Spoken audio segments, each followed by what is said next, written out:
Hey everyone, स्वागत है आपका रेजोमैक्स डिवीजन में which is a part of resonance. तो आज का सेशन स्टार्ट करते हैं एक खूबसूरत लाइन के साथ। नज़र को बदलो, नज़ारे बदल जाएंगे, सोच को बदलो, सितारे बदल जाएंगे, कश्तियाँ यूँ बदलने की ज़रूरत नहीं है, एक बार दिशा को बदल के देखो, किनारे खुद ब खुद बदल जाएंगे, किनारे खुद ब खुद बदल जाएंगे। तो इस लाइन से आप क्या सीखते हो सकता हो बच्चा आप अच्छे से पढ़ते हो, आप अच्छे इंटेलिजेंट हो, बट आपकी जो संगति है वो अच्छी नहीं है, आपकी जो डायरेक्शन है वो गलत है। तो आपको जो जो लोग आपको नहीं पढ़ने देते, जो आपकी संगति अच्छी नहीं है, आपको उनको छोड़ना होगा, आपको आपकी डायरेक्शन चेंज करनी होगी। क्या पता आपकी मंजिल बदल जाए। देखिए, जब से आप गवर्नमेंट एग्ज़ाम के प्रिपरेशन करना स्टार्ट करते हो और एक गवर्नमेंट जॉब मिलने तक का जो सफ़र होता है, जो ड्यूरेशन होता है, वो बहुत ब्यूटीफुल ड्यूरेशन होता है। तो आपको उस ड्यूरेशन को, उस जर्नी को एंजॉय करना चाहिए और ख़ुद को मोटिवेटेड रखना चाहिए कि वी कैन डू इट। क्या पता आपका जब रिज़ल्ट आए तो आपके हालात और जज्बात दोनों बदल जाए। तो आज स्टार्ट करते हैं द हिंदू की इम्पोर्टेंट न्यूज़ के साथ। देखिएगा क्या क्या इंपॉर्टेंट न्यूज़ आई है जो आपके एग्ज़ाम के लिए इम्पोर्टेंट है। देखिएगा, फर्स्ट पेज पे ही जो न्यूज़ आई है वो क्या है, sports minister will skip Asian inaugural as China bars entry to Arunachal Pradesh. देखिएगा क्या इंपॉर्टेंट न्यूज़ है इसमें, क्या कहा गया है। Union sport minister Anurag Thakur on Friday, देखिए जो चाइना है उसने क्या किया है कि अपने यहाँ के जो 3 प्लेयर्स थे उनको, जो एशियन गेम अभी होने वाले हैं 2023 में, वहाँ पे 3 जो प्लेयर्स हैं उनको आने के लिए मना कर दिया है। ठीक है, तो जो स्पोर्ट्स मिनिस्टर है अनुराग ठाकुर, उन्होंने कहा है कि अब वो भी एंट्री नहीं लेंगी एशियन गेम के लिए। क्योंकि चाइना ने क्या किया है, जो 3 प्लेयर्स हैं इंडिया के उनको आने के लिए मना कर दिया है। ठीक है, जबकि उनके पास सारे डॉक्यूमेंट्स रेडी थे, फिर भी उनको आने के लिए मना कर दिया है। तो अनुराग ठाकुर जो है स्पोर्ट मिनिस्टर, उन्होंने भी कह दिया है कि इस बार वो भी नहीं जाएंगे, किसके लिए, एशियन गेम के लिए। ठीक है, अब एशियन गेम के बारे में जान लेते हैं अबाउट एशियन गेम। देखिए, जो एशियन गेम अभी होने वाला है, ठीक है, कब से कब तक होने वाला है, आज से स्टार्ट हो जाएगा, 23 सितंबर से चलेगा 8 अक्टूबर को। ठीक है, वैसे तो ये 2022 में होने वाला था, बट कोविड-19 पैंडेमिक की वजह से क्या हो गया है, 2023 में अब होगा। ठीक है, अब 2023 में होने वाला है और ये 4 साल में एक बार होता है। तो अब 19 एशियन गेम होगा ये, जो कि कब होगा, 23 सितंबर से 8 अक्टूबर को। देखिए आगे और क्या इंपॉर्टेंट न्यूज़ है इससे रिलेटेड, देखिएगा ध्यान से।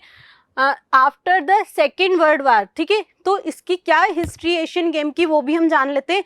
सेकेंड वर्ल्ड वार के बाद में जो गुरु दत्त सोंदी थे, उन्होंने क्या किया, ये क्या थे, मेंबर थे इंडियन इंटरनेशनल ओलंपिक्स कमेटी के। ठीक है, तो इन्होंने क्या कहा कि जब सेकेंड वर्ल्ड वार हुआ उसके बाद जितनी भी एशियन कंट्रीज थी वो क्या हो गई, इंडिपेंडेंट हो गई। तो तब से इन्होंने बोला कि क्यों नहीं हम एशियन गेम करवाए, तो ये हर 4 साल में एक बार क्या होने लगा, आयोजित होने लगा। ठीक है, हेल्ड होने लगा।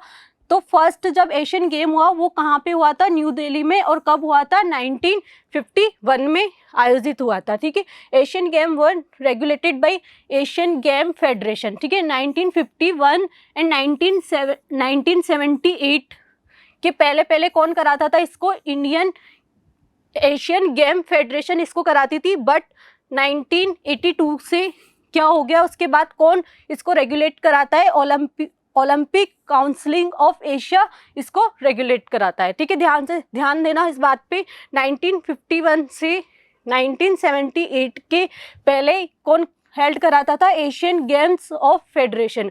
फिर उसके बाद 1982 से कौन कराता है, Olympics counselling of Asian regulates कराता है किसको, एशियन गेम को। ठीक है, और इसके जो इंडिया इज अ को founder member Asian games, also host first Asian game. ठीक है, जो फर्स्ट एशियन गेम है इंडिया उसको होल्ड इंडिया जो है उसको होस्ट भी कर चुका है और इसका को फाउंडर मेंबर्स भी रह चुका है। तो इंडिया का बहुत बड़ा रोल है। अब देखो चाइना ऐसा क्यों करता है, देखिए इंडिया का जो मैप है यहाँ पे ईस्टर्न में क्या है, अरुणाचल प्रदेश, ठीक है, और इधर चाइना है। तो ये वेस्टर्न वाला पार्ट और ईस्टर्न वाला पार्ट, तो ये अरुणाचल प्रदेश यहाँ पे, ठीक है। तो चाइना क्या बोलता है कि जो अरुणाचल प्रदेश है वो इनका पार्ट है, यानी कि वो कहते हैं कि ये इसमें चाइना में मिला दिया जाए, जबकि ऐसा नहीं हो सकता, ठीक है। तिब्बत वाला जो पार्ट था वो भी चाइना ने अपने अंडर में कर लिया। अब वो चाहता है कि अरुणाचल वाला जो, इसलिए बार बार इशू क्रिएट करता रहता है, ठीक है। अभी जो G20 की अलग अलग जगह जो मीटिंग हुई थी, तो अरुणाचल प्रदेश में G20 की जो मीटिंग हुई थी उसमें एशिया ने पार्टिसिपेट नहीं किया था। तो ये बार बार ऐसे इशू क्रिएट करता है, ठीक है। अब देख लेते हैं और क्या क्या न्यूज़ है, ठीक है। उसके बाद फर्स्ट टाइम तो हुआ था न्यू दिल्ली में, ठीक है, एंड 9th वाला जो एडिशन है एशियन गेम का वो भी न्यू दिल्ली में हुआ था। तो इंडिया का बहुत बड़ा रोल है एशियन गेम में। नेक्स्ट देखिएगा, अप्पू यानी कि एक एलिफेंट था, ठीक है, जो कि क्या रहा था, Indian elephant was the first mascot to be use for Asian game, ठीक है। एशियन गेम में जो फर्स्ट मैस्कोट यूज किया था वो क्या था, इंडियन एलिफेंट, और जिसका नाम क्या था, अप्पू, ठीक है। तो ये थी इंपॉर्टेंट न्यूज़ आपके लिए। सेकेंड न्यूज़ देखिए क्या आई है, पीपल काउंट को लेके, ठीक है। तो देखिए आपकी जो जनगणना है वो क्यों ज़रूरी है, उसके बारे में आपको बताया गया है।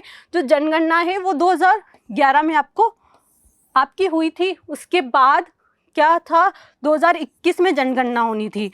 तो अभी तक जनगणना नहीं हुई है और अभी गवर्नमेंट ने क्या कहा है कि 2024 तक जनगणना होगी, ठीक है।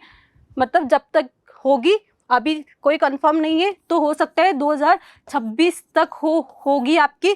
तो 2011 और 2026 तक का ड्यूरेशन देखो कितना लंबा हो गया। और जनगणना क्यों ज़रूरी है किसी भी कंट्री के लिए, तो देखिए जैसे आप एक एग्जांपल ले सकते हो अपनी फैमिली का। फैमिली में आपके इतने मेंबर है, ठीक है, आपको पता है किसका कितना राशन आना है, ये सब चीज़ें आपको क्यों पता है, क्योंकि आपको आपकी फैमिली की नंबर ऑफ मेंबर्स का काउंट पता है। तो ऐसे कंट्री की इशू देखने के लिए हमें कितने मेंबर्स हैं उनका काउंट ज़रूरी है, उनकी जनगणना ज़रूरी है। वो किस चीज़ के लिए ज़रूरी है, देखिए वहाँ का जो सोशल एंड इकोनॉमी कंडीशन हमें जानने के लिए ज़रूरी है कि किसी भी कंट्री की सोशल एंड इकोनॉमिक्स कंडीशन क्या क्या हो सकती है, ठीक है। और किस किस टाइप के पर्सन है, किस किस टाइप के लोग हैं, ये जानने के लिए ज़रूरी है। उनकी कमियां जानने के लिए ज़रूरी है, तो ही तो अपन जो भी इशू आएंगे उनको दूर कर सकते हैं। तो देखिए 2011 के बाद से कितना लंबा ड्यूरेशन हो गया है। जो अब हम डेटा यूज़ कर रहे हैं जनगणना को लेके, वो भी हम क्या कर रहे हैं, पुराना डेटा यूज़ कर रहे हैं, ठीक है। यानी कि 2011 से 2026 यानी 2026 तक भी हम जो जनगणना का डेटा यूज़ करेंगे वो 2011 का ही यूज़ करेंगे। तो अब जो है मतलब पीपल काउंट को लेके यानी कि जनगणना होनी चाहिए जल्दी से जल्दी।